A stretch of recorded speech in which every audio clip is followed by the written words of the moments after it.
All right. Good morning, everybody. I'm going to call this meeting to order. My name is Councillor Paul Ainsley. I'm the chair of the Scarborough Community Council. We do have quorum. I am now calling number 13 to order. Welcome, everybody. Today's meeting is being held by video conference and in person at the Scarborough Civic Centre in the council chamber. This meeting is also being live streamed online at youtube.com/Toronto City Council Live. For the land acknowledgement, on behalf of my colleagues and city staff, I would like to say that although we're meeting in different locations today, Community Council would like to acknowledge the land we're meeting on as the traditional territory of many nations, including the Mississaugas of the Credit, the Anishinaabe, the Chippewa, the Haudenosaunee, and the Wendat peoples, and is now home to many diverse First Nations, Inuit, and Métis peoples. We also acknowledge that Toronto is covered by Treaty Number 13, with the Mississaugas of the Credit, and the Williams Treaty signed with multiple Mississaugas and Chippewa bands. If you're registered to speak at today's meeting, please listen for me to call your name. I will call speakers in the order they appear on our speakers list. The list of speakers can be viewed online by visiting the Scarborough Community Council page at toronto.ca/council and clicking the speakers box for today's meeting.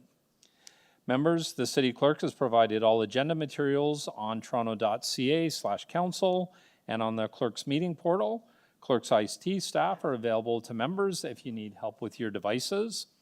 I also want to remind you to please submit and approve your motions by email. Staff are available at scc@toronto.ca to help with motions.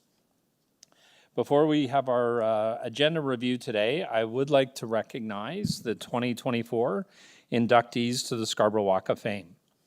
On April 10th, 2024, 9 outstanding members of community ambassadors were inducted into the Scarborough Walk of Fame in a public ceremony. As members are aware, the Scarborough Walk of Fame is hosted by the Scarborough Town Centre and is a community project of the Scarborough Community Renewal Organization.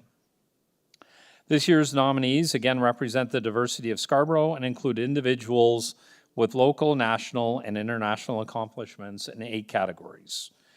Shamir Anderson and Stefan James in the entertainment category. Shamir and Stefan are well known for their growing list of roles on film and television and as co-founders of the production company Bay Mills Studios. Rowan Barrett for sport is a graduate of West Hill Collegiate. Rowan is a former professional basketball player and currently is the general manager of the Canadian men's national basketball team. The Honourable Pauline Browse, a former member of Parliament for Scarborough Centre for commitment to the environment and being a community advocate for health, wildlife preservation, and support of the Rouge Park in the Rouge Valley.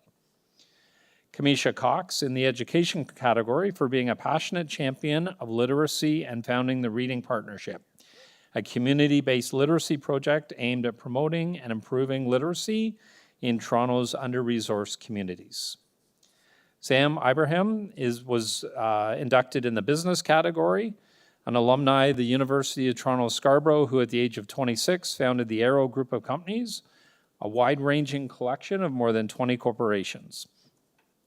In addition, his philanthropic interests include support the sports, the arts, and the creation of a center in his name for exclusive excellence in entrepreneurship, innovation, and leadership at the University of Toronto Scarborough. Marg Middleton was inducted as a dedicated community champion because of her lifelong attachment to Scarborough. Marg has been a founding member of numerous organizations, including the Scarborough Women of Philanthropy and the Scarborough Business Association.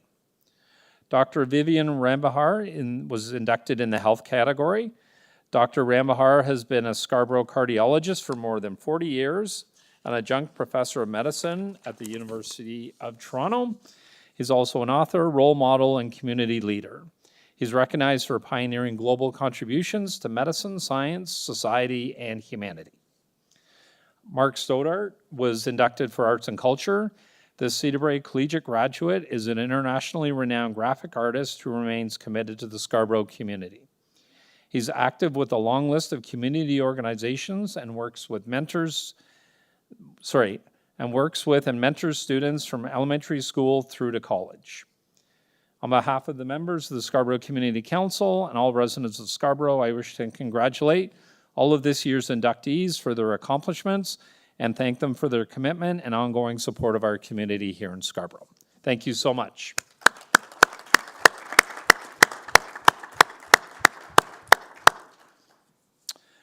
For the agenda, back to the agenda, I'm going to ask if there's any declarations of interest under the Municipal Conflict of Interest Act. Seeing none, can I have a motion to confirm our minutes from our last meeting on April 4th, 2024? Moved by Deputy Mayor McKelvey. All in favor? That carries. So we do have the speakers list before us. I'm just going to go through the agenda. So item number 1 is SC 13.1, 3291 Kingston Road and 2 and 4 Windy Ridge Drive, rental housing demolition application. This is a decision report for approval. I understand, Councillor Cannavale, that you wish to defer this item? Yes. And so there is a motion on the screen to defer it. We do have a list of registered deputants. If you want to, you can speak to this item this morning. But because it will probably ultimately be deferred, you won't be able to speak to it again if you choose to speak today. And I believe all of the deputants have decided to wait. Okay. All right, so we have a motion before us by Councillor Cannavale to defer this item. All in favor? And that carries.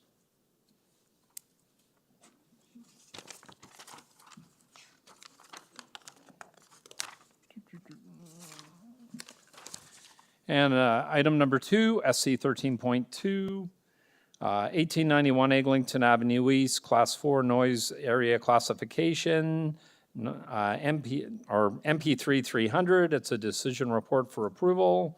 Ward 20, Councillor Cannavale? Good with moving the recommendations? All right, all in favor of the recommendations? That carries. Our next item is SC 13.3, 180 and 260 Brimley Road, official plan amendment, zoning amendment, and draft plan of subdivision application. This is an appeal report in Ward 20. Councillor Cannavale? You want to hold it? Okay. Councillor Cannavale is holding number 3. Number 4, SC 13.4, 1880 to 1890, Eglinton Avenue East, and 1523 and 1525 to 1545, Victoria Park Avenue and the Golden Mile. This is a public art plan. Councillor Thompson? I can move that, Mr. Chair, and thank the staff for an excellent report. Okay, Councillor Thompson's moving the recommendations. And number 4, all in favor? That carries. SC 13.5, Eglinton Go Area Urban Design Guidelines. This is a final report in Ward 20 and Ward 21. Staff are available for a presentation if the council wanted. Presentation? Okay. Yeah, there's a speaker as well. Thanks. And there's also one deputy. 13.6, 3175, 3177, 3179, 3181, Sheppard Avenue East. This is a residential demolition application in Ward 22. Councillor Mansis?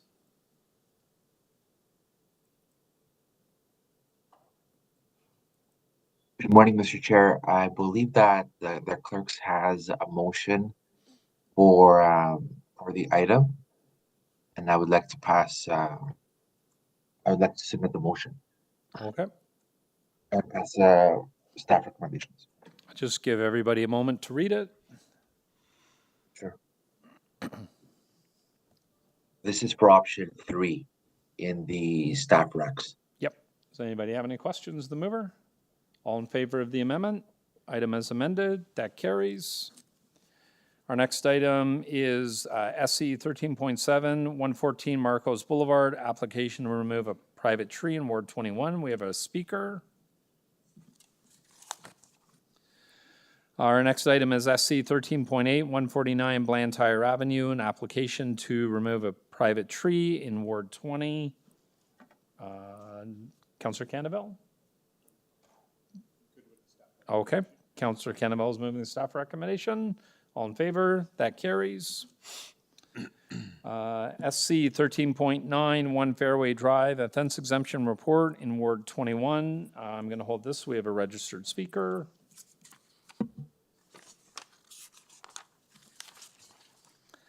SC 13.10, 11 Warbler Circle, an application for his fence exemption in Ward 25. Councillor McKelvey?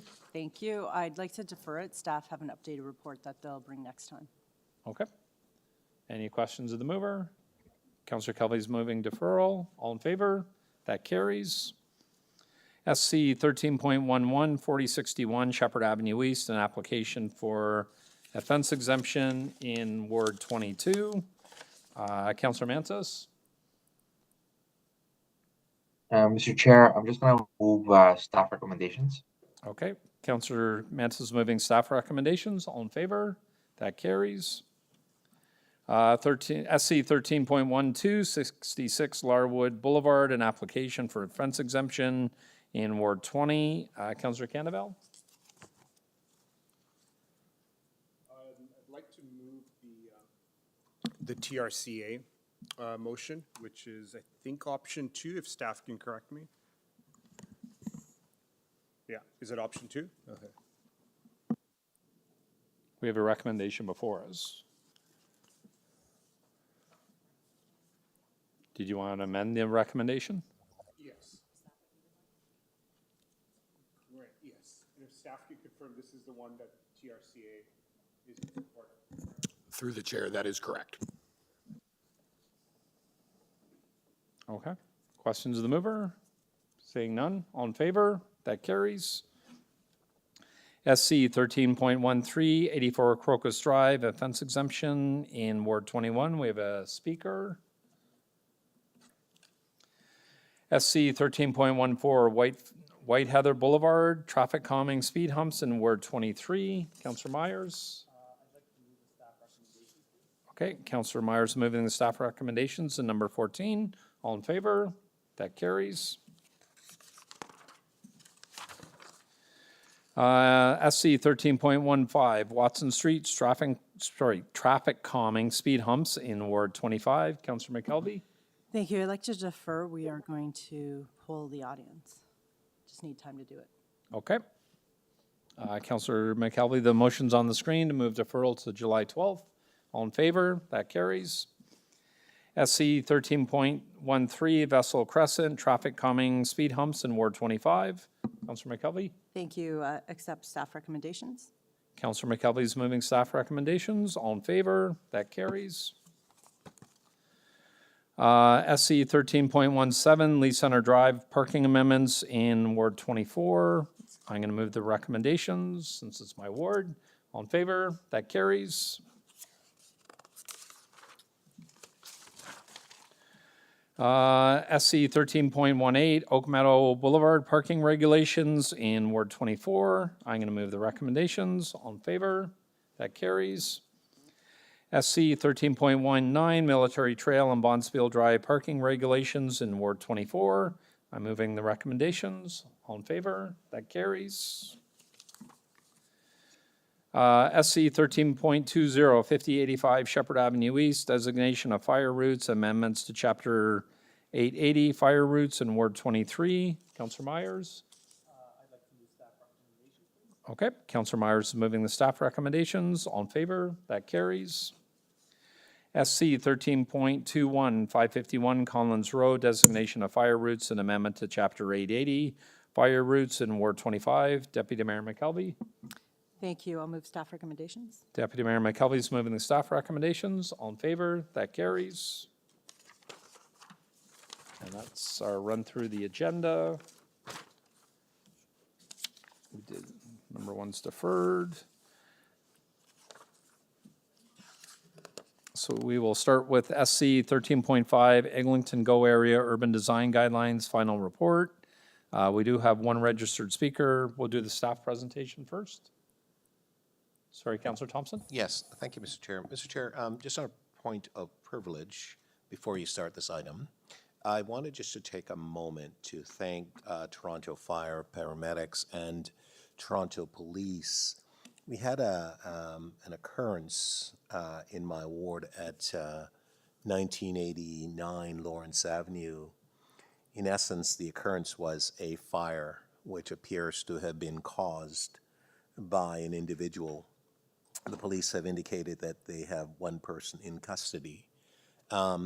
I wanted to thank all those people involved and just the community as well, and the business owners and the individuals who are living above the commercial establishment at 1989 Lawrence Avenue. We had 10 apartment units being involved in this situation. 5 persons were displaced, and of course a Red Cross as well.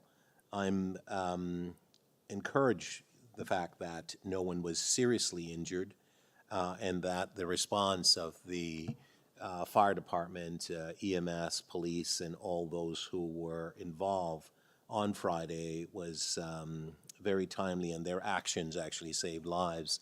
And often we hear varying things about some of our agencies and so on and so forth, and we don't really take the time just to thank them for the work that they do. When everyone's running away from danger, they are always running into danger, and in some instances, it is putting their own lives on the line for all of us. I was there yesterday just watching from afar in the process of the investigation and so on, that we had Toronto Fire and others there, the police. I just simply wanted to thank them on behalf of the community, and also the residents who have been displaced, and hoping that the process to help them in order to regulate their lives going forward will happen rather speedily. So thank you, Mr. Chair. I just wanted to take a moment to thank all involved. Okay, thank you, Councillor Thompson, very much appreciated. I'm sure your remarks are appreciated by the appropriate staff as well. So SC 13.5, Eglinton Go Area Urban Design Guidelines. This is a final report. We have staff presentation. Okay. Through the chair, while my staff member is just getting set up here, I would just like to present Kari Katari, urban design rep. She will be doing the presentation today, along with support from Shai Pei, the urban design manager. And as you could see, this is a response from just the emergent development trend in this area that council has accepted. And this is a reflection of that. So, Kari, whenever you're ready. Thank you. I'll wait for this presentation to be shared. Thank you. Through the chair, I will walk you through the presentation of the Eglinton Go Urban Design Guidelines, prepared by Tyler Hughes and myself, Kari Kitawi. I would like to point out that this is a team effort. It was a team effort. And it was a major undertaking and was developed in close consultation and collaboration with our colleagues from 8 city divisions. And we are representing them here. Sorry, trying to advance this. Give me a second.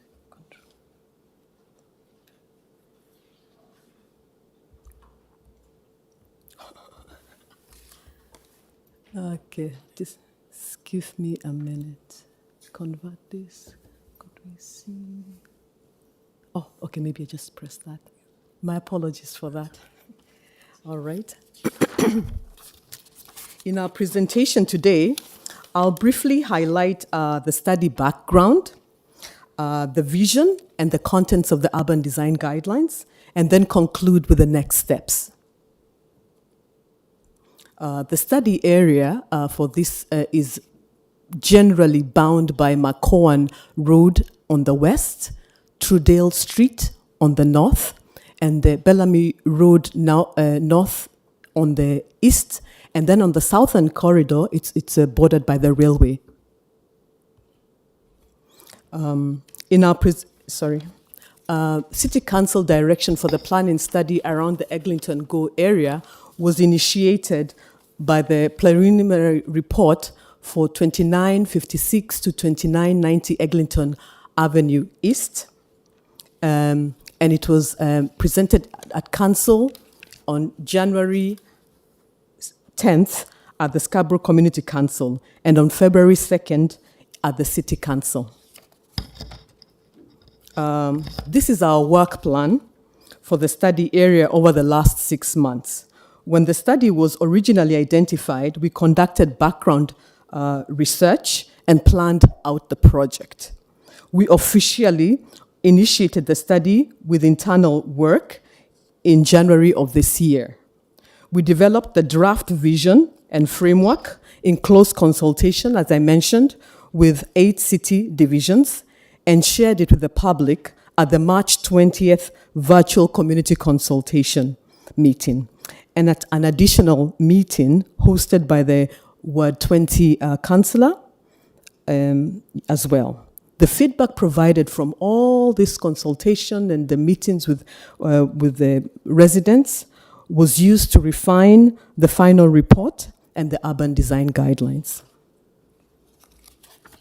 The vision for the Eglinton Go Area Urban Design Guidelines is to assist in the creation of a connected and sustainable community along a vibrant commercial main street, anchored by Eglinton Go Station and the Eglinton East Light Rail Transit. The guidelines seek a diversity of building types that will frame and support an attractive, green, and memorable public realm.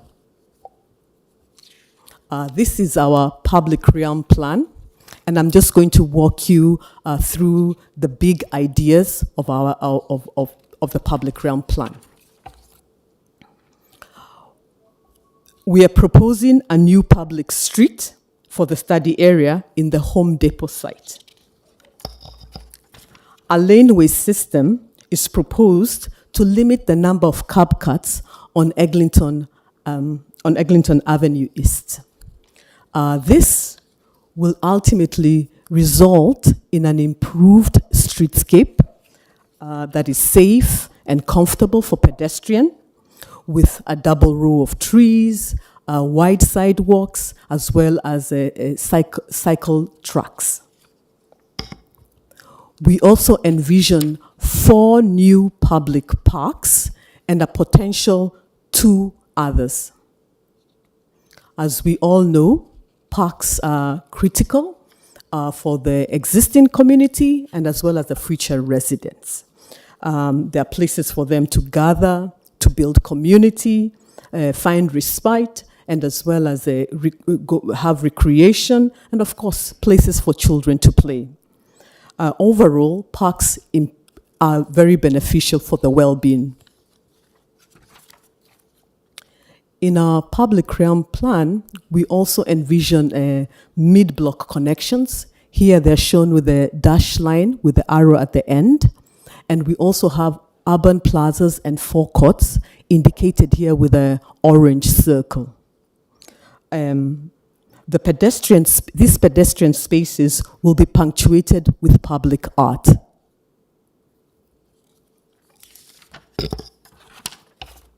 The urban plazas and forecourts will function as small gathering spaces, and the mid-block connections will provide safe pedestrian access to key destinations. Public art will reflect and celebrate the rich and diverse cultures in Scarborough.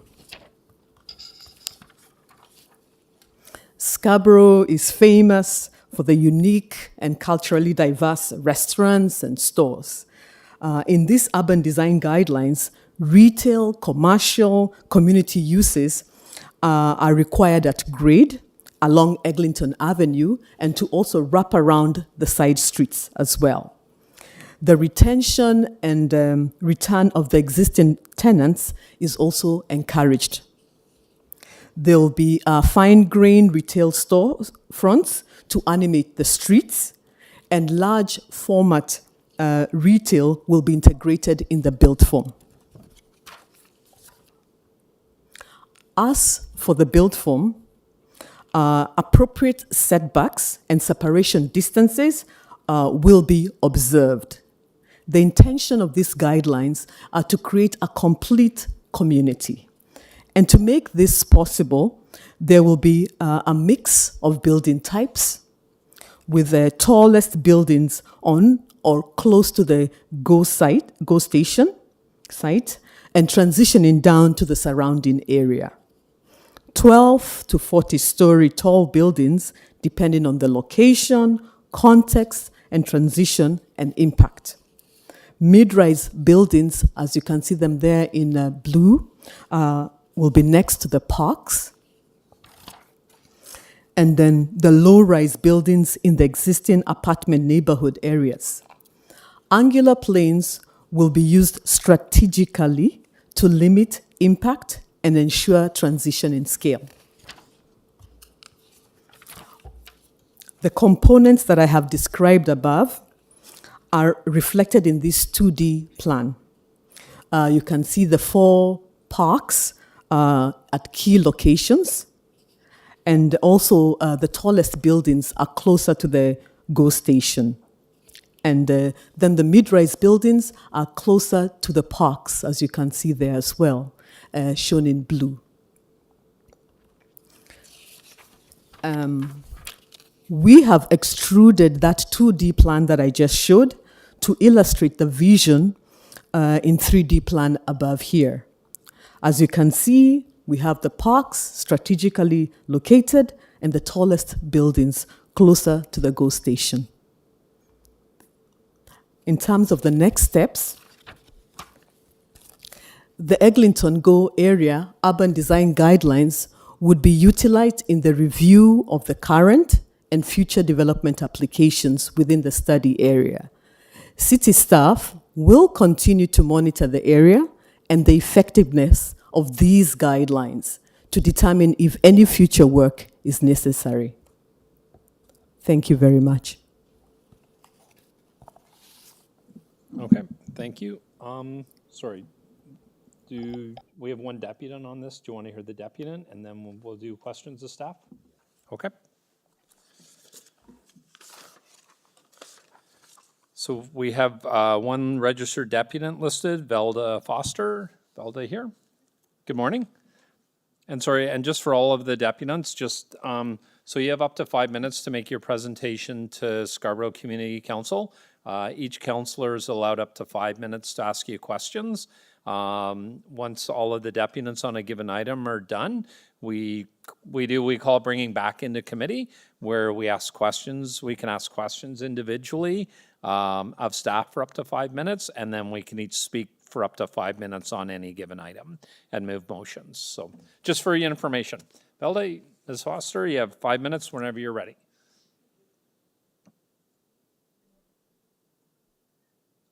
Somebody could show her where the microphone is, please. Yep. The button, thank you. Thank you. Good morning. I live in the community just outside of the Eglinton GO study, so I'm on the Sorry, west we have side. the sound turned up on.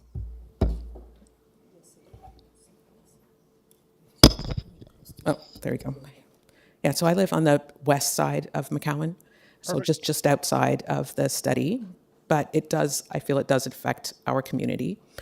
I have my opening question is why finalize the visionary study, because it is a visionary study report before a decision by the Minister of Municipal Affairs and Housing on the official plan amendment 570, the OPA. And because it would be used ahead of that decision, then, with the guidelines being a vision of the area design, not what the area will be, I identified some study gaps with my community, and I'd like to share those.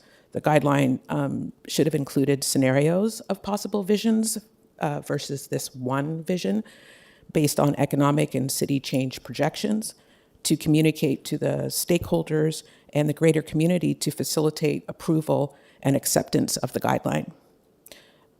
It should have included or identified the critical guidelines and suggested policy updates or policy creation for the Scarborough Council and City Council to then upgrade to meet the needs of this guideline.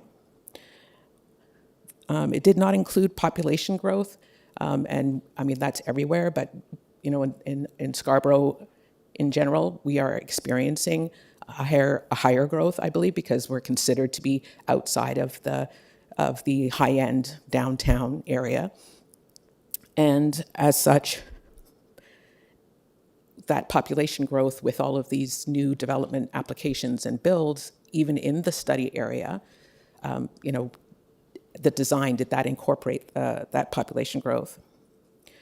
And per the 2020 Building Back Stronger report of the Economic and Cultural Recovery Advisory Group Workforce and Talent Recommendations, collaborate with the employers and community partners to break down barriers to the participation of persons with disabilities in the workplace. And I'm adding to that statement, in the community. The study included cycling connections, but it did not address accessibility for the ability challenged. There's photos of benches that able-bodied individuals could use, but where's the space for those with mobility devices that could use that same space? And the guideline of the Toronto Accessibility Design Guidelines wasn't included as part of the guidelines that were incorporated in this study. Another recommendation recognized childcare as a cornerstone of gender-inclusive economic recovery. The guideline did not include neighborhood childcare spaces in the community to support that community growth that they're visioning, or and for the children that are part of that design for family housing. The guidelines did not address parking to accommodate the businesses, the park spaces, the community growth and community visitors.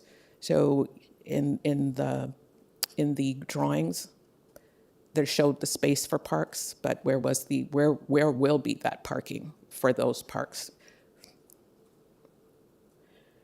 The study should present from the 2013 Collaborating for Competitiveness, a strategic plan to accelerate economic growth and job creation in Toronto, current and future infrastructure capacity to accommodate the design guidelines, Toronto Hydro's renewal or replacement of aging infrastructure to improve the reliability of electricity supply, the Hydro and Hydro One, Toronto Hydro and Hydro One's existing and anticipated future power needs, Toronto Water, solid waste infrastructure. So my point is the infrastructure for this design and any future designs should be incorporated in any studies so that we can have that discussion on whether we are at the same plane for this development with that infrastructure plan. My overall comment is I would like to see the design guideline utilized as a standard and expanded for Eglinton Avenue East because it is considered a main road in our wards. But I believe the Eglinton Go area urban design guidelines requires more detail before seeking approval by this council or the city council.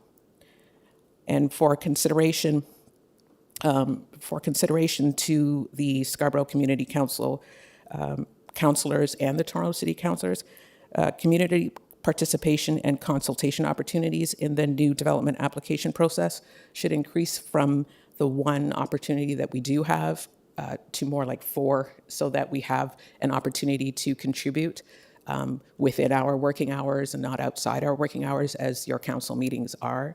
That is the reason why it's just me and not everyone else, because they don't have that freedom to attend. Sorry, Ms. Foster, I just need you to wrap up, please. Yes.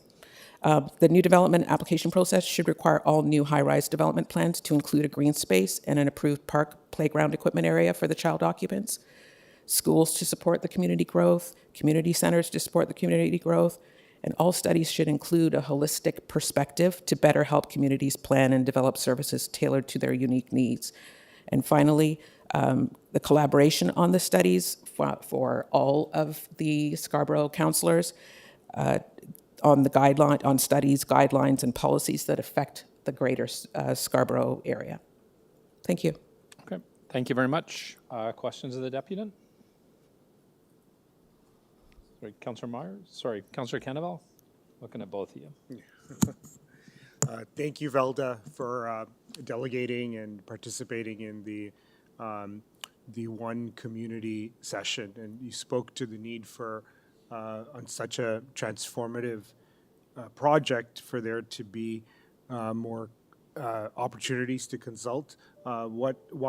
what are some of the challenges that you observed during this exercise so we can improve in the future?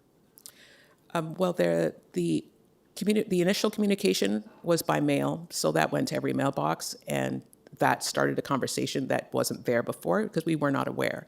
Not everyone realizes where the Scarborough Council's website is and how to access the information or the recordings. And so that mailing, I wish that it continued throughout the process so that everyone had an opportunity to participate. And the timing of it's early evening, which is fine for the in-person or virtual, but anything that's related to the applications that happens in the daytime, as per this meeting, that excludes the community from participating, even virtually, because they're at work. And from your experiences, have you found for this community in person or virtual mattered, or which served their interests better? In person served the purposes better because you had the opportunity to be with other members of the community and share knowledge and experiences. Virtually works, but I think it needs to be better guided through that virtual process, more opportunities to participate versus listen. So more gaps that we can get information, because everyone can't remember, everything. It's wait to the end before you can participate. Thank you, Velda. And just for, I guess, the record, we had very significant technical problems with the virtual city-led Yes. consultation. Correct. Thank you, Velda. Thank you, Councillor Cannavale. Other questions of the deputant? Okay. Thank you very much, Ms. Foster. Appreciate your time and your input this morning. Thank you very much. Thank you. We'll now move to questions of staff. Sorry, is that Councillor Thompson, then Councillor Cannavale? Thank you very much, Mr. Chair, through you.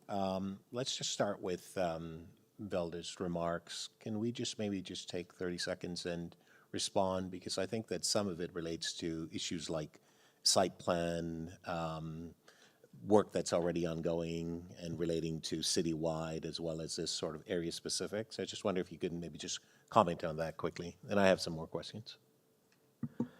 Thank you, Councillor, and through the chair. The guidelines intention is to provide some local context as directed by council to respond to some development pressures and also do some initial thinking about built form and public realm prior to the adoption or the approval of the PMTSA OPA, as the deputant referred to by the minister.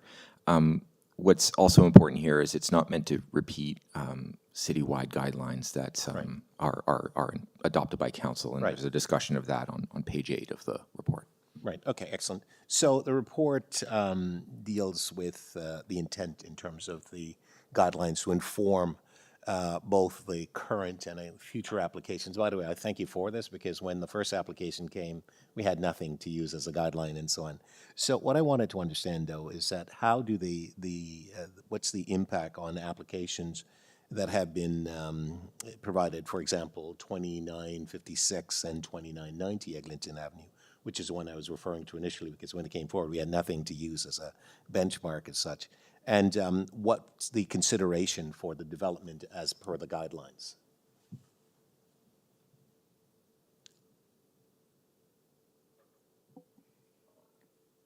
Thank you, Councillor. Through the chair, the guidelines will establish. Shrey, can you speak up a bit? We can hardly hear you. Just bring the microphone a little closer to you, please. Thank I you. have 2 other questions as well, so I just want to make sure. Through the chair, the guidelines will establish a vision for the area and to inform both ongoing and future applications. Through the development of the guidelines, we consulted with the community and the landowners. Many positive aspects of the active applications have been reflected in the guidelines. Right. And each individual applications will be reviewed in further details in the context of the Fair guidelines. enough. And so on page 3 of 15, you talk about staff will continue to monitor the area and use the Eglinton Go Urban Design Guideline to determine and make changes and so on. So this is not a static document. It's a dynamic document. Could I be able That's to describe it as such? So you'll always have a vision looking at what's happening, making changes as needed to be able to accommodate the needs in the area. That's correct. Right. And when you look at an area, you, as the speaker spoke about, she's not in the immediate area, but she is close proximity. We don't actually abandon these perspective of the wider area, do we? When we look at an area-specific report, we're looking at the area-specific, but we're also are aware that there are interactions and vehicle traffic and usage by the public. We consider that as well as an opportunity and as a factor. Would that be correct? That's correct. The surrounding context is considered when we Sorry, I'm develop. having a really hard time hearing you. Yes, the surrounding context was considered when we developed these guidelines.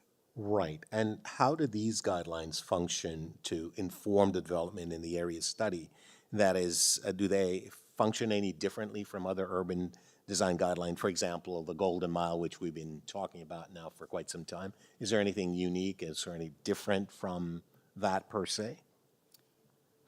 These guidelines will function very similarly as the Golden Mile Urban Design Guidelines, but for the Golden Mile, we also have a secondary plan. In this case, we will rely on the Urban Design Guidelines to provide guidance to achieve the public realm and built form vision. Right. And so moving forward, as applications come through, there's the zoning and the site plan process with issues around street locations, depth, OADA, accessibility, and all of those details. That is part of a process. So while it may be absent in some instance with respect to the guideline, it is not absent in the totality of a development application. Would that be correct? That's correct. Okay, thank you. Those are my questions, Mr. Chair. Okay, thank you, Councillor Thompson. Councillor Cannavale, 5 minutes. Thank you. One of the concerns the deputant raised was childcare. With these guidelines, is the intention to go into the prescribed uses of the non-residential spaces? Through the chair, the guidelines are guidance. They're not intended to be prescriptive, but they are definitely aspirational. So in Ms. Qatari's commentary, you saw some of the uses that we would like to attract by designing the spaces in a way that are adaptable to those types. So they do speak to depth of spaces, and but they do not specifically prescribe land use. That would be a follow-on process. So though it's not mentioned specifically, I want the public to recognize that the potential for it can exist, right? Yes, that is correct, through the chair. I know in one of the communications by the Home Depot, they indicated they have no intentions to develop. Does that, or at least in any medium or near future, does that now ask us to reflect on because it's the most significant portion of the study, to reflect on the nature of the rest, or are the two independent, do you think?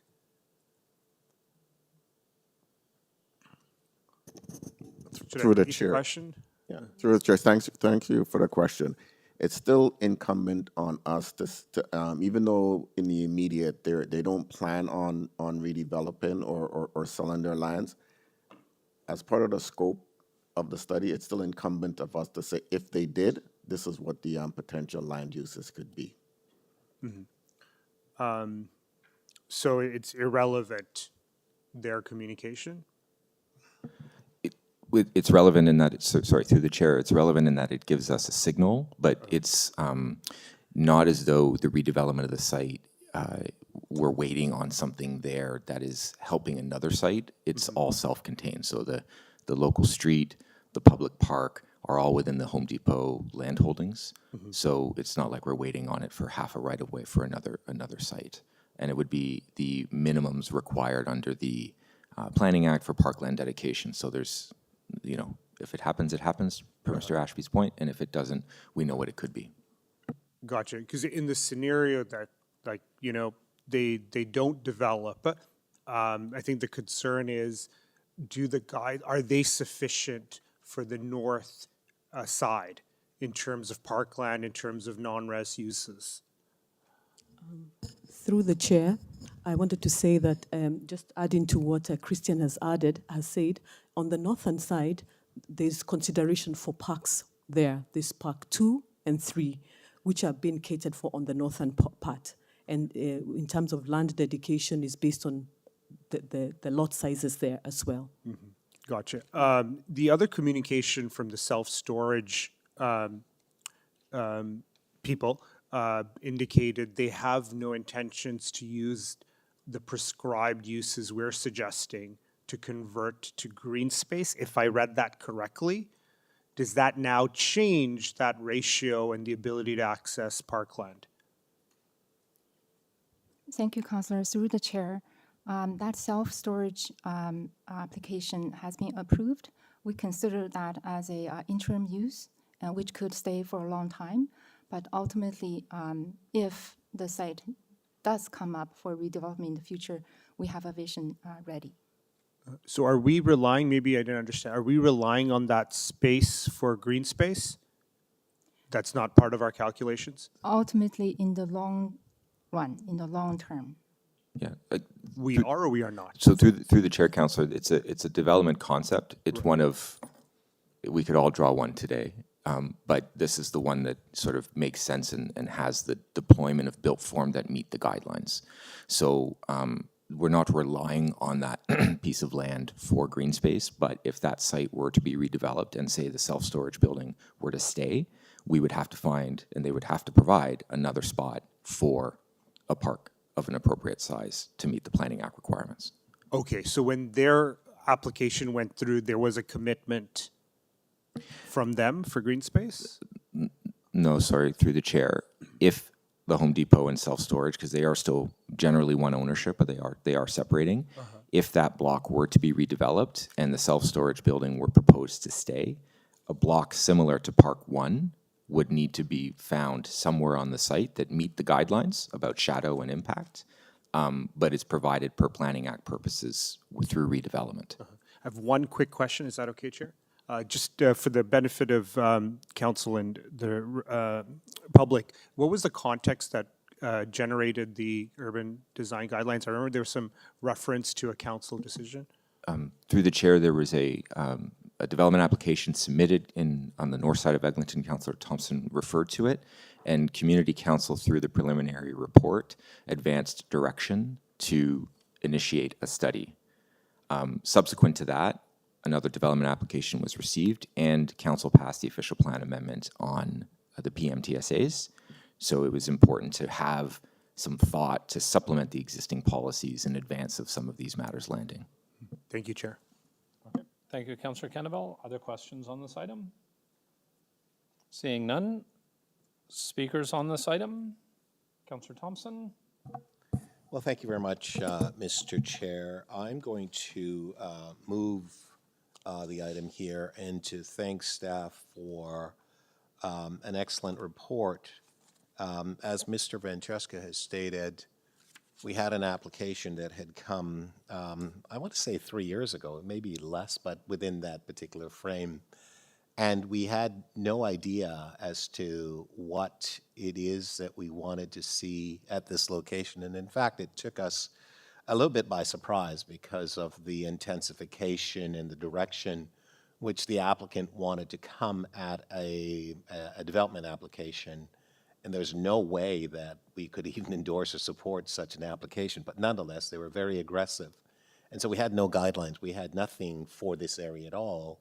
Not that we wouldn't at some point. It was just not top of mind at the time. So it was leading that the applicant came forward, and we were actually left scrambling, trying to figure out what and how we could address the development potential in this particular area, knowing that the GO intensification and the work that was going to be done there, and the East Eglinton LRT application coming forward and so on. And the decision by council to initiate the study was for that particular purpose, so that we would have at least a guideline to help us as a baseline for going forward. We have such an item here today. I've never seen one of these that were actually ever perfect, and this one is not perfect either. However, what is extremely important, and it's really important that we understand this is not a static document, it's a dynamic document. Staff also imply here, and I read this and I highlighted it, where the staff say that they'll continue to monitor the area and the use of the Eglinton area urban guideline and so on as part of that process in terms of formulating new policy guidelines and so on. And I'm very encouraged by that, because what it does mean is that this guideline is not a document that is going to simply gospel speak as to the development of this area. It is going to be a process which is not unique in the way that we actually work, but we've now taken the time in order to put that forward. I've had a variety of communications that have been sent to me, and issues that people have about varying minimums and depth and the retail positions and so on and so forth. And my response that this is a guideline that you'll have to work through the process. Any sort of, the site plan details and the specific locations of roadways, locations of whatever needs to be located. We actually have some targets in terms of height, 12 to 40 stories and so on within this area. Maybe some of them may be less based on the market situation now. Maybe some will be more, but people will come in asking for that. But we have a process that we will go through. The guideline helps us, because I will tell you, we were actually operating in the dark when the first application came through, and it was magnified by the request and the desire and the intensity that they want and so on. So the guideline allows us flexibility, which is extremely important. But flexibility not for the interests of applicants or just for the City of Toronto and its planning department, but flexibility to respond to the need that exists in the community. The speaker came and she voiced her concerns about a variety of things. I'm confident with respect to the process that those issues will be encapsulated or captured as part of the process that we actually have. So the guideline gives us some direction. It provides flexibility. It talks about sustainability. It talks about all the things that we generally talk about with these guidelines. And while they are not as specific as some may want to see, they never are, because that's not the nature of guidelines. They're not so, but they're flexible enough, and they provide and afford the opportunities for members of the community to be able to provide input going forward. But at least we have a baseline. And having this is very helpful, because I knew that when this process started, we didn't have anything. And so the meetings that we had were sort of one-dimensional, where the applicant's saying, well, this is what we want, and so on. And we thought, well, we have to come back with something. This is that something, and I look forward to supporting it. So again, I want to thank the staff. And over to you, Mr. Chair. That's 5 minutes. Okay, thank you, Councillor Thompson. Other speakers on this item? Councillor Candevel?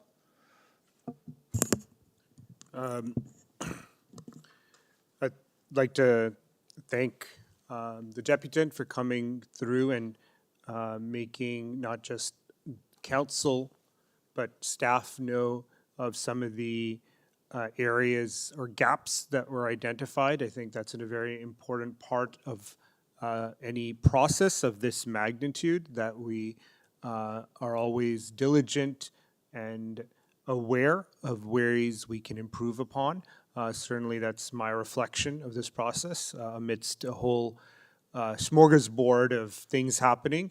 It was something I think we should reflect upon. I do think, having one staff-led virtual session is a big gap, and that session, as I noted, was very fraught with a lot of technical difficulties. I think the in-person session that we hosted was very productive, and I think we need to reflect, including myself, on how do we market this better to engage the community. Community voice is significant and needs to be part of this, and I think on one application, I think one or two may be sufficient, but this is a very large study that impacts so many neighborhoods. And I think that should be for reflection in what's the minimum opportunities for community to input, understand the scale and the scope of the proposition. So I appreciate the deputant bringing that. That was also in my own reflection.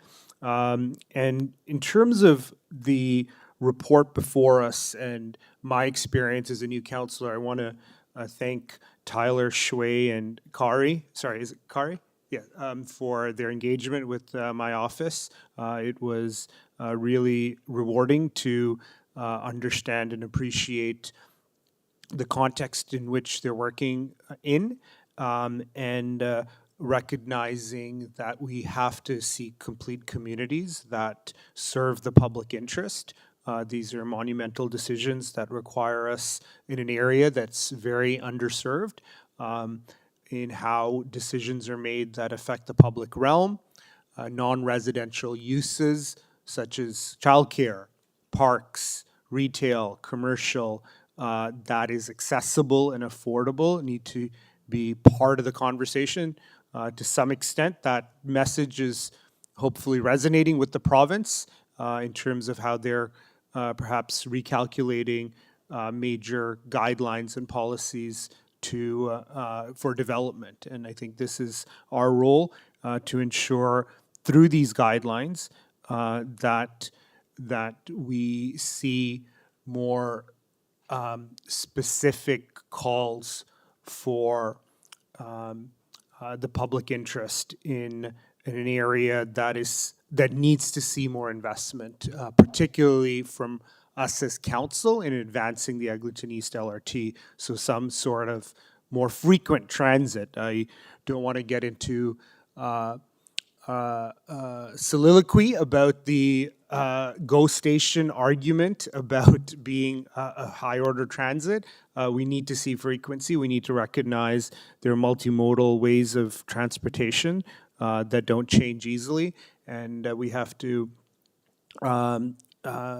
center those or ensure that the fabric is diverse in terms of how these decisions are made. So I do want to appreciate the report before, and I think when I think of next steps, we need to reflect on how this is shared with the wider community in different forms, because there is that growing chorus of for us, but without us, right? And I think that's the reflection that I want to take in the next steps going forward is how does the immediate community understand how these decisions are made and how they're impacted. So I do appreciate the nuance within this report and hope we can spread the word in the coming weeks and months. And I want to restate that it was a good experience working with those staff members in understanding this process. Thank you, Chair. Okay, thank you, Councillor Canaville. Other speakers on this item? Seeing none, so we have the recommendations before us. All in favor of the recommendations? And that carries.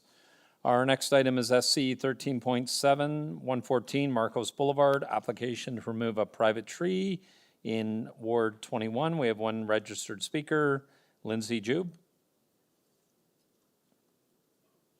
Is it Jub? Jub, yeah. Sorry, my apologies.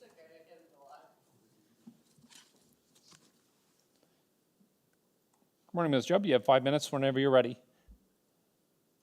All right, so I have a homeowner. He's very concerned with the tree. There's a lean. I have a picture of the tree here. There's a lean in the tree.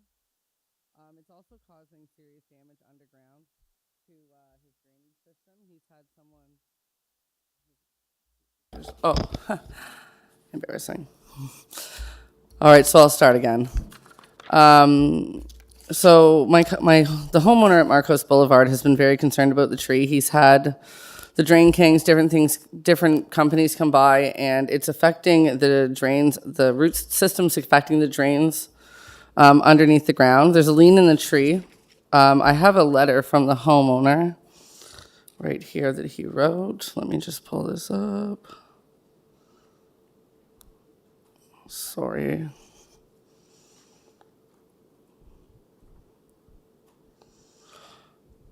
So he's distressed about it because there's a lean in the tree. If the northwest winds, it's exposed, and the fear is that the tree is going to fall on his house, and it is, again, affecting the drain system.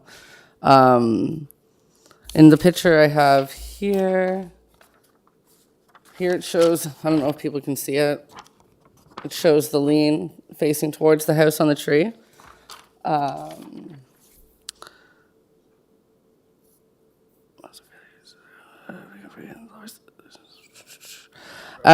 I'm just going to pause your time while we make sure the overhead's working. Okay.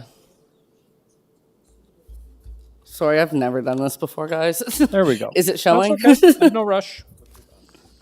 Push it underneath this here. Thank you. Down. All right, so here you can see that there's the lean in the tree, which is facing towards the house. Now, this is the only tree on the property where it shows that would affect the drains heading to the sewer systems. Where is it?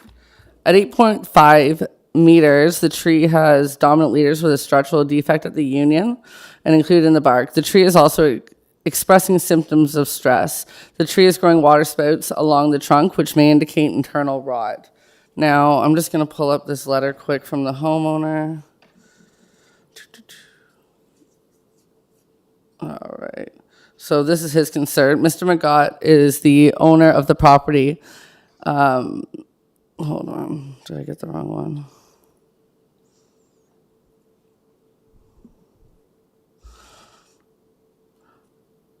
He intended to make this report due to a land issue on my property. There is a tree beside my house which has been there for 25 years, and he's noticed that the branches have been continually falling down. Additionally, the height of the roots have interfered with our pipelines, gradually damaging the sewer lines. This leaves us with spending an extensive amount of money trying to get the roots away from the lines. So we have a tree replanting plan for replanting a redbud. Replanting a redbud on the property, which I will pull up right here. I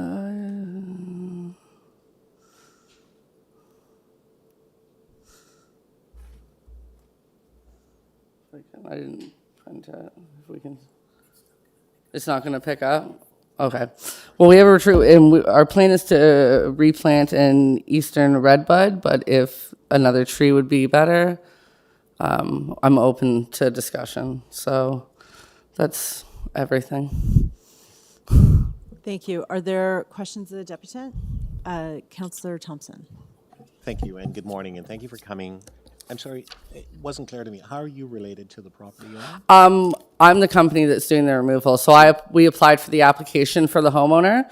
I am not the person, I just do the discussing with the customers. I have the tree report come, and then I have a team that comes in and does the removals. So sorry, are you an arborist or are you a tree removal company? We're a tree removal company, and I had the arborist put together an arborist report. Right, and what does the report conclude? What does the report include? Like what's written on it? No, just the conclusion. Do they say the tree? Oh, the conclusion to eliminate. Yeah. Sorry. I understand the point you made about the issue of the roots going into the piping and so on and so forth. But what does the arborist report conclude? Is it a healthy tree? Is there some other? You talked about leaning. So there's a lean in it, and it's showing symptoms of stress, and there's growing water spouts. So it's it's mainly the removal of the tree and the structural defect, about 2.4 meters. So the tree has defects as well as dominant leaders. As well as, Sorry. Is expressing symptoms of stress. The tree is growing water spouts. At 8.5 liters, the tree has codominant leaders with structural defect at union and included bark. Okay. All right. Thank you very much. Okay, thank you, Councillor Thompson. Other questions of the deputy? Staff? Seeing none? Okay, thank you very much. Appreciate your time this morning. Thank you. Questions of staff? Councillor Thompson? Thank you. Through you, Mr. Chair, to staff, could you give us an assessment as to I have read the report, but can you give us an assessment as to the health of the tree itself? Yes, thank you, Councillor. Through the chair, this is not something that MLS has any knowledge of.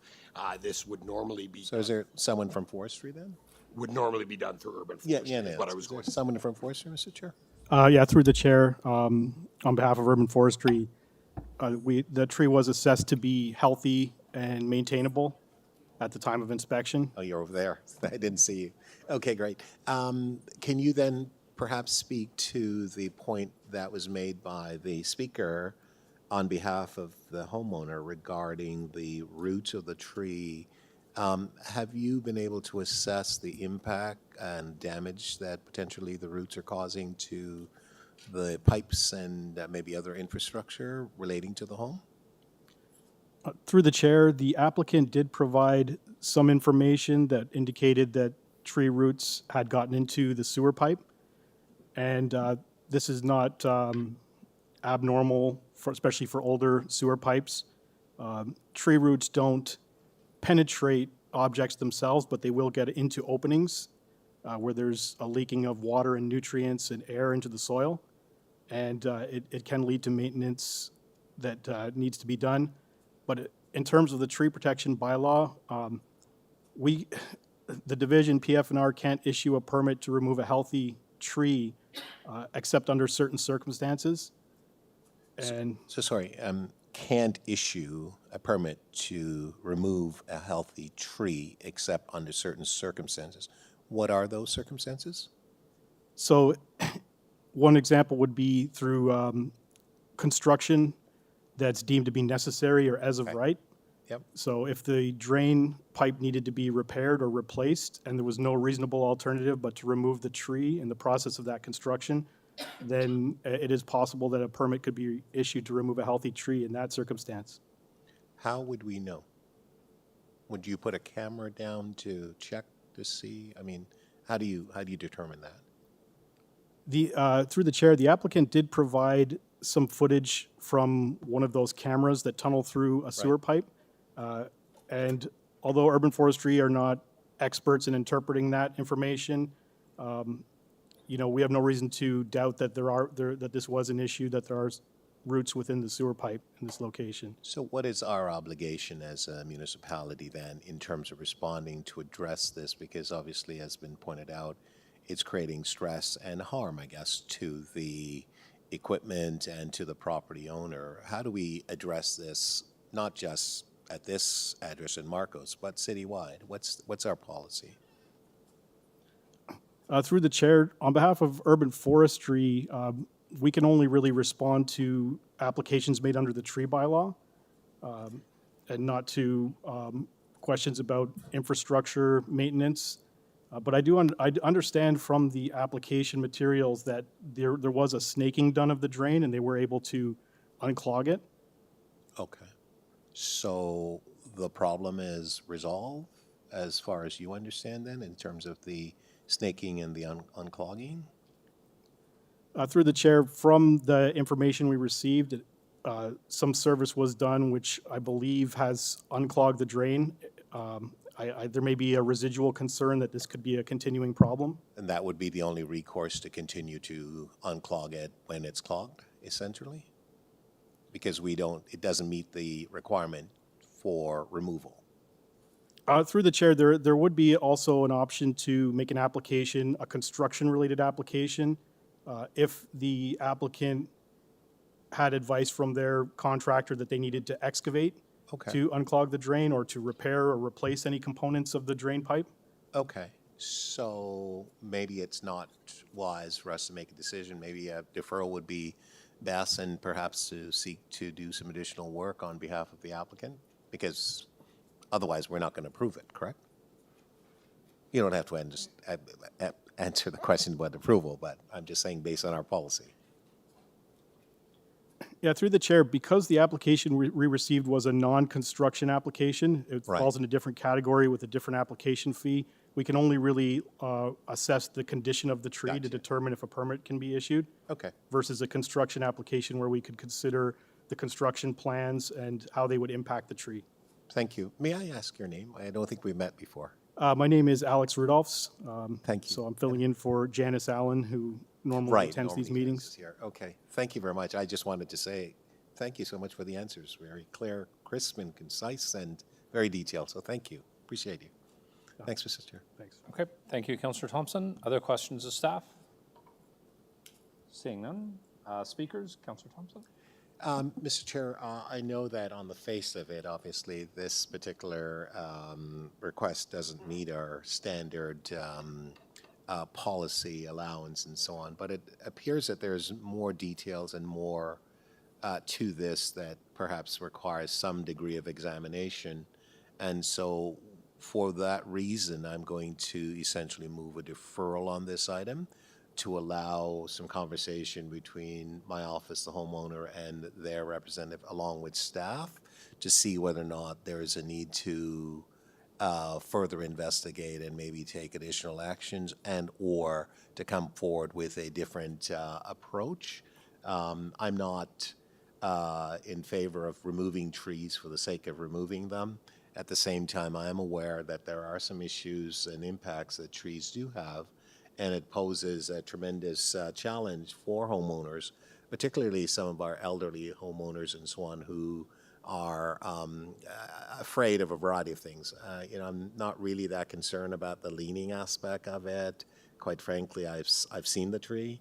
I think, yeah, all trees could fall down depending on the sort of velocity and or the nature of wind and the storms and so on. We've seen that time and time again. But what I'd like to do is to maybe create a more,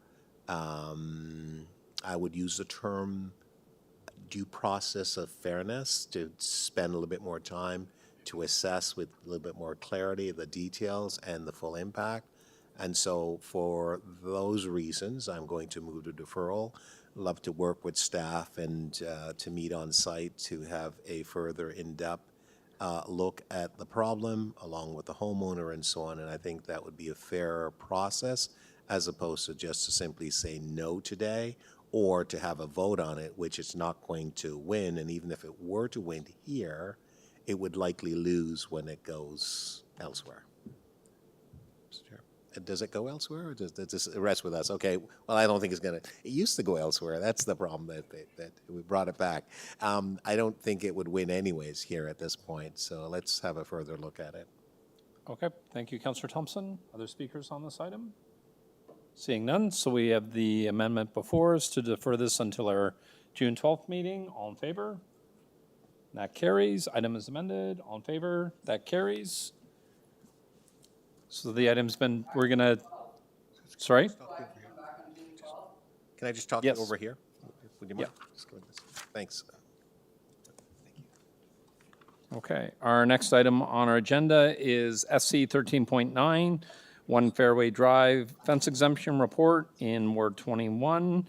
We have one registered speaker, Ms. Margarita Veselev.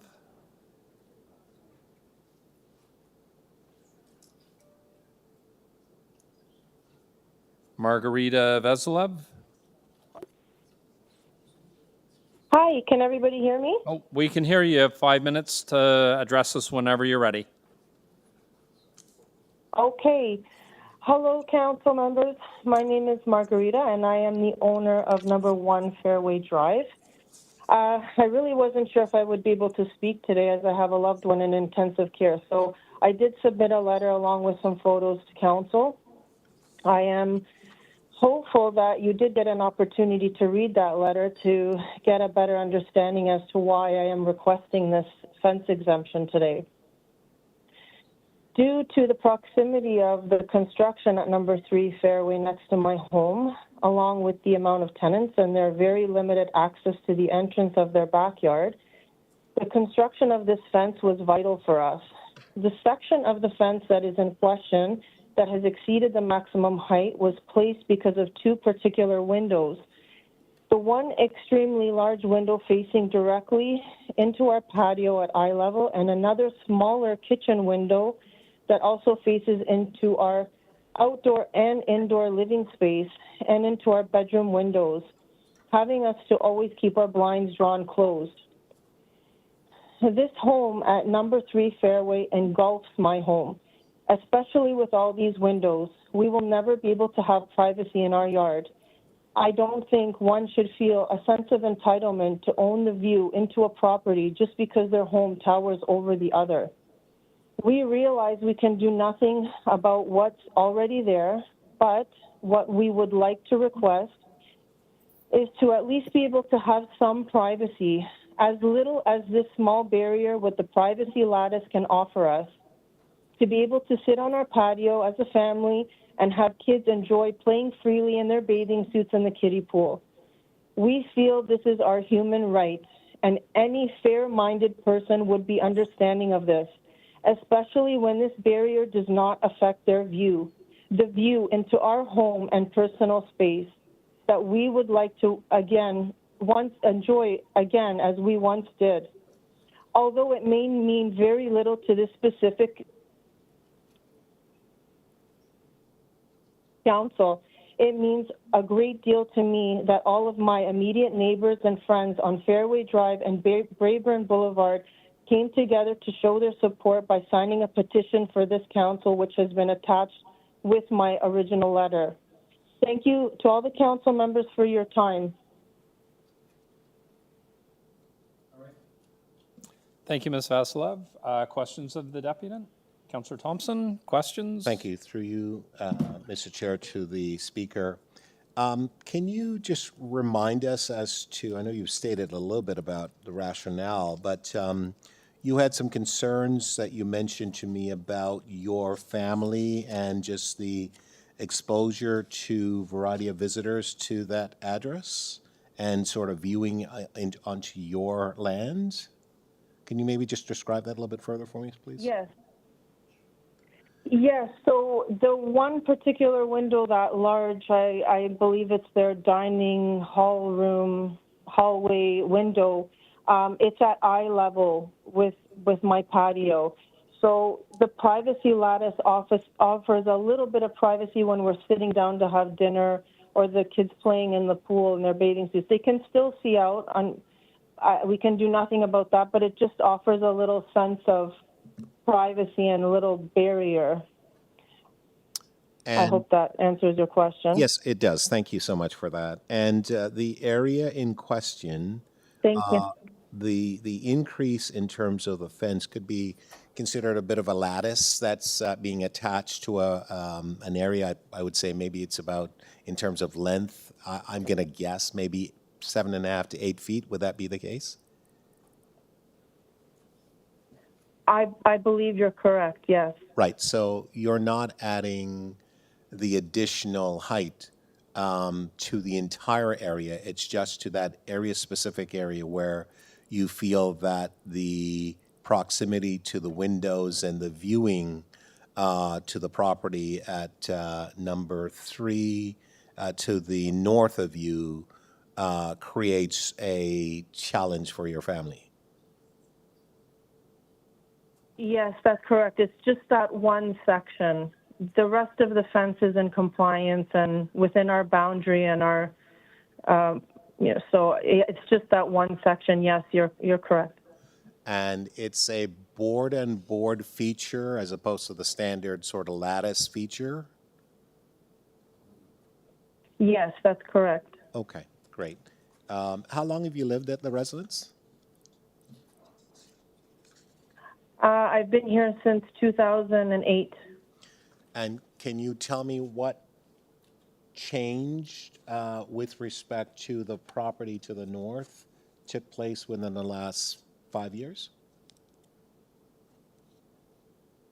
Well, as I mentioned in my original letter to you, the close proximity, the house is very, very close to us. It's almost, it's about 2 feet away, 3 feet away, I would guess, from our property line.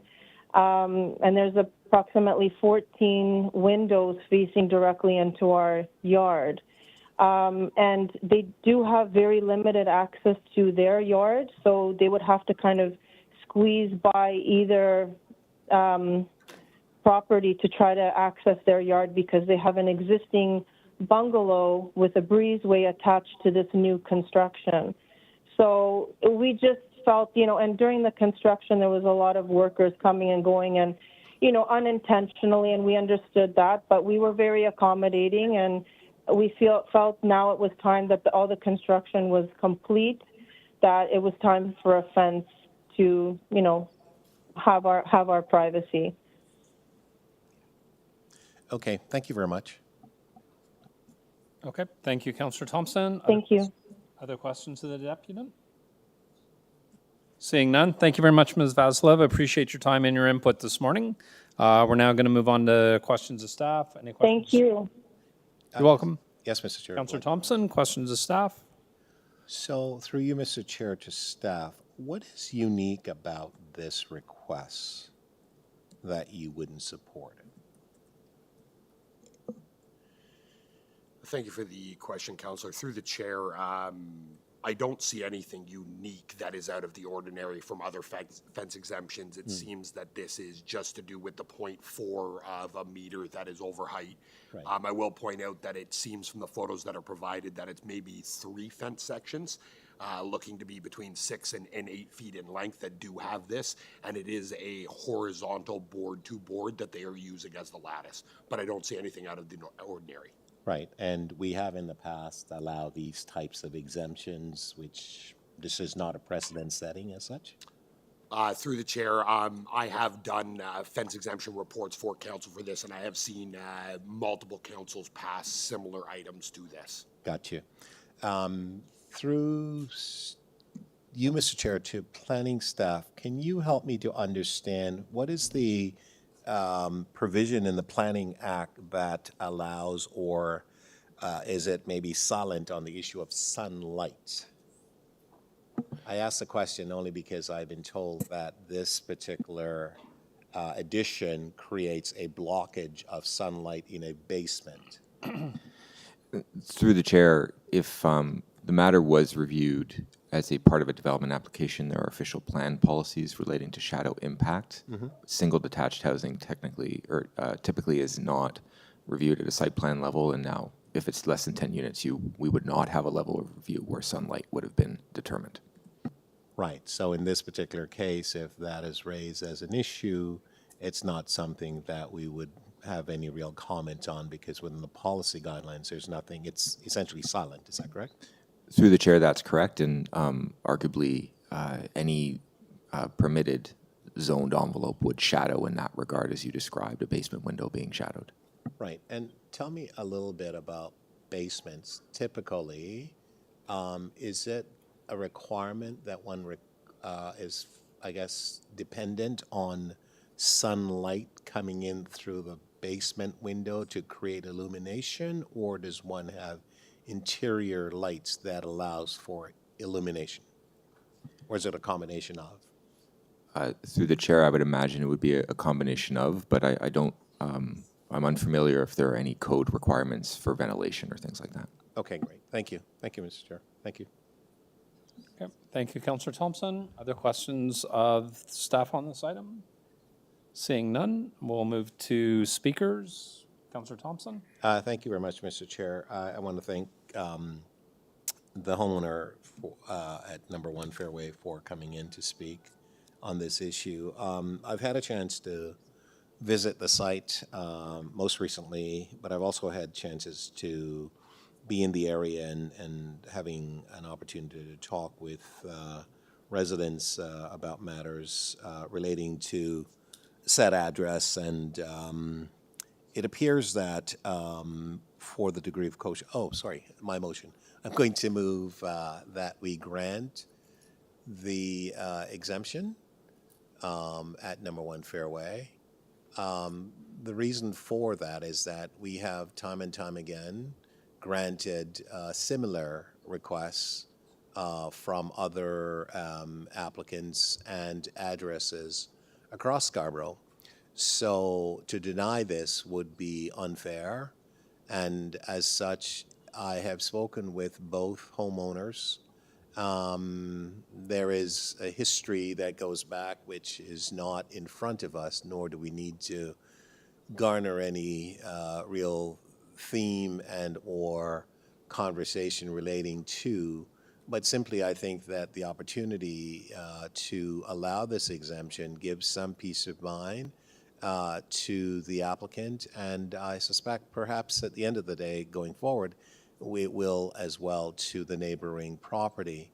In looking at the fence and the additional height that has been added, it is only a specific area in the mid section of a very long fence that goes from the west to the east, and it doesn't really appear to have an adverse impact on the property to the north. It does provide some degree of comfort to the homeowner to the south, and I think at the end of the day, based on what we have approved in the past, it would seem that this does meet the sort of tests that we have placed as we approve these types of exemptions.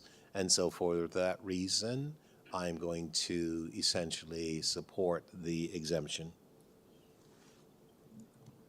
Okay, thank you, Councillor Thompson. Any other speakers on this item? Seeing none, so we have a motion by Councillor Thompson. All in favor? That carries. Item is amended. All in favor? That carries. Our next item is SC 13.13, 84 Crocus Drive, fence exemption in Ward 21. We have one registered speaker, Monica Della Corsia.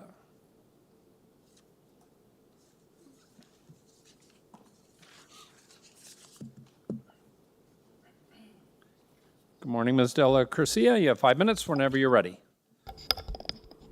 Good morning, Mr. Chair. Good morning, councilors. Hope you are having a good day today. I just put under here the picture of the fence in question. My name is Monica de la Quercia. I'm the owner of the property located at 84 Crocus Drive. And as you know, I'm here today to request an exemption to this fence that, just to give you some background information, we built it in May of 2020.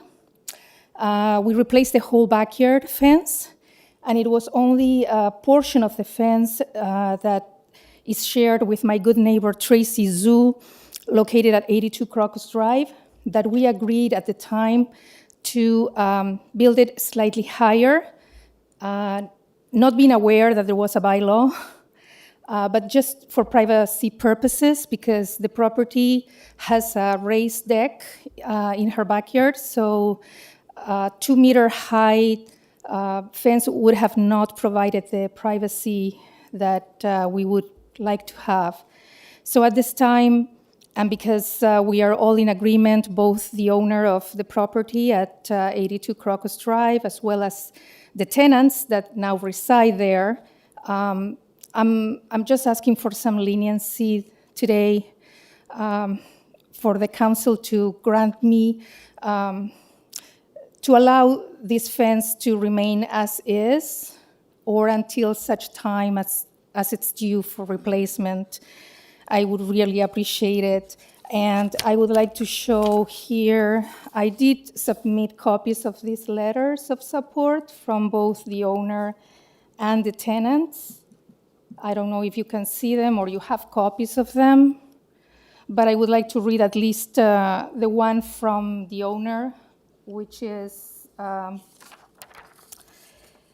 Mrs. Tracy Zhu. It reads as follows: "This is Yu Zhu, the owner of 82 Crocus Drive, Scarborough. I am writing this letter in support of my neighbor's fence exemption application concerning the notice of violation issued by the city. I have been Monica de la Quercia's neighbor for about approximately 4 years. When I purchased my property located at 82 Crocus Drive, Monica and I agreed to replace the existing chain link fence that separated our backyards with a new wooden fence. We wanted to keep a portion of the fence between our houses higher in order to provide both of us with privacy, given that I have a raised deck in my backyard. A 6-foot tall fence would not provide the desired privacy. Accordingly, for aesthetics and privacy purposes, we agreed to have the portion of the fence that runs from both our side gates up to approximately the end of my deck, slightly higher. The remainder of the fence is 6 feet tall. Monica is an outstanding neighbor, and notwithstanding that the applicable bylaw section 1.281 of the Toronto Municipal Code, Chapter 447, fences as amended, has been contravened, I am providing this letter of support in favor of Monica de la Quercia to respectfully request that favorable consideration be given to Monica's application for a fence exemption permit. You can contact me by this email or call 647-519-1225. Similar letter was provided by the tenants that occupy the residence at the moment. Thank you very much for considering this application, and I look forward to a favorable approval. Okay, thank you very much. Questions of the deputant? Councillor Thompson? Thank you. Through you, Mr. Chair. Good morning, and it's still morning, right? It feels like afternoon already, though. Definitely. So you're looking for just a 2-meter height extension on the fence, is that correct? Yeah, it's slightly higher than 2. Slightly higher than? Yeah, 2.2. 2.2. Yes. Yes. That's the 0.2 I forgot. And your neighbors are all in agreement, and the fence has been in for quite some time, and it was just simply that you were not aware at the time that you needed to look at the bylaw or the guidelines? Correct. May I ask, how was the fence installed? Was it installed by a professional fence installer? Yes, it was. And they didn't tell you anything about the fact that the city has some rules or policies in place? No. They just install it. They just installed the fence. And again, Yes. remind us how long the fence has been in place? Since 2020, May of 2020. So for 4 years. Mhm. And there has not been any complaints, and your life has been fine as a result of the fence? Yeah, beautiful. And so what would be the hardship if, in fact, the request was not granted today? Well, first of all, incurring in other expenses to lower the fence. And as a second concern, although I really get along with the tenants and they are great and we are all happy, we don't know if in the future there will be other tenants, and you never know who's coming. Sure. And what kind of interaction that would mean. So yeah, I have a little bit of concerns regarding that. Great. Thank you very much. You're for welcome. coming today. Thank you. Okay, thank you, Councillor Thompson. Other questions of the deputant? Seeing none. Questions of staff? Councillor Thompson? No. Thanks. Sorry, no questions? No questions of staff, thanks. Okay, other councillors, questions of staff? Seeing none. Speakers? Councillor Thompson? Thank you, Mr. Chair. I'm going to move that we grant the exemption that's being requested today. I spoke about the other fence, and these are just quite similar. These are quite similar, and or we have granted a variety of these types of exemptions, and so it's not really unique. We've heard from the speaker that this has worked really well over the last 4 years. There's no complaint or anything of that sort. So with that, I'm simply going to move that we grant the application for the fence exemption by the property owner at 84 Crocus Drive. Okay, thank you, Councillor Thompson. Other speakers on this item? Seeing none, we have a motion before us. All in favor? And that's approved. The fence exemption has been granted. And our next item, we're going...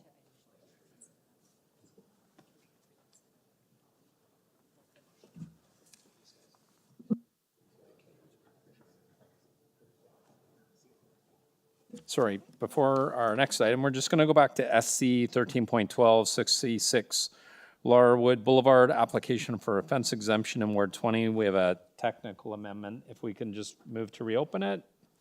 All in favor? That carries. Wordsmithing.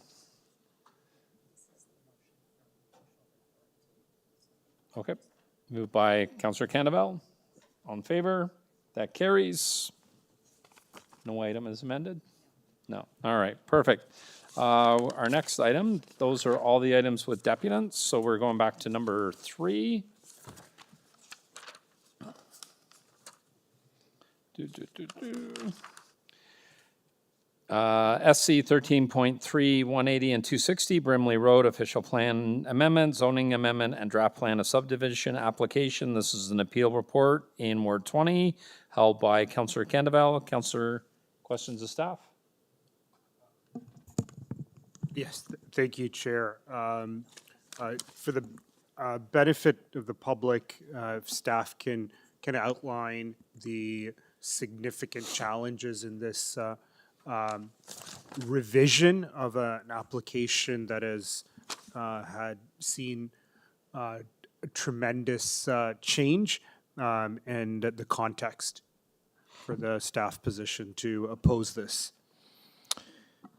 Thank you, Councillor. Through the chair, the application as submitted was to rezone and redesignate portions of lands that had been previously zoned and designated by council for single detached housing.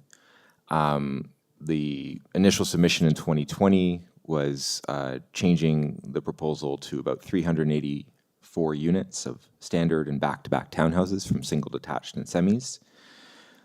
There were some revisions requested of the applicant related to the layout of the subdivision, the street network, the grading, and the potential challenges of the parkland distribution. There were a couple years of conversations between the applicant. A community meeting was held, as indicated in the report, attended by about 50 people, raising issues related to the site, its existing condition, and the future development.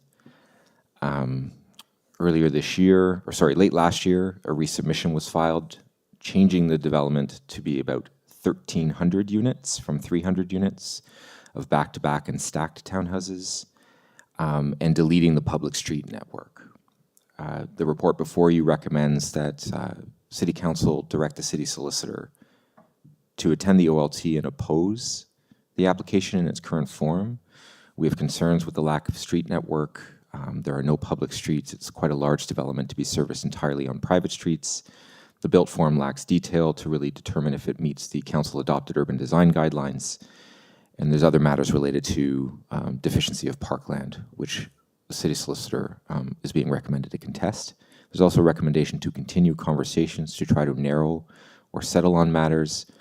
But if not, and a contested hearing is had, there's a number of requests of the city solicitor to request the OLT, excuse me, to hold any orders approving the development should the city be unsuccessful in opposing. Thank you, Mr. Francesca. I think is it fair to say that this is a almost completely incomplete submission in terms of their omission on important infrastructure, public streets, and built form details? Through the chair, I would characterize it as insufficient. Under the Planning Act, completeness has been determined under the original submission. However, there's just frankly not enough to determine if this is an appropriate development for the site, in addition to the significant challenges related to circulation and access. This is a very large development on a private street network, but even lacking things like dimensions of sidewalks, tree planting, and locations, it was very challenging to review the submission. Has the applicant indicated any interest, or has the applicant sought to consult with the community given this tremendous drastic change? Through the chair, I would need to see if the planner on file, who is unable to be here today, has had any conversations with the applicant about further consultation. Given the significant change in the proposal, staff would have wanted to, bring this back to the community. It's not what was consulted on, frankly, in 2021. And with the matter now before the tribunal, that conversation becomes a little bit more difficult with the community because it is an open appeal. But we have not heard directly from the applicant indicating any efforts to speak with the community. Thank you.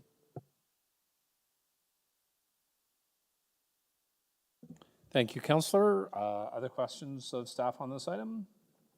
Seeing none, speakers, Councillor Canavelle. Through you, Mr. Chair, want to reiterate staff's concerns regarding the significant departure from the initial application in this area more than 3 years ago. I appreciate the direction to oppose this at the OLT, and I strongly underline that direction by staff, given a complete reversal from a public street network to a private road network, completely incompatible with our desired interests, lacking significant gaps in detail regarding transportation, infrastructure, nothing on affordable housing. Built form is very challenging, especially in how it complies with our design guidelines. No information on unit mix or unit size and mix.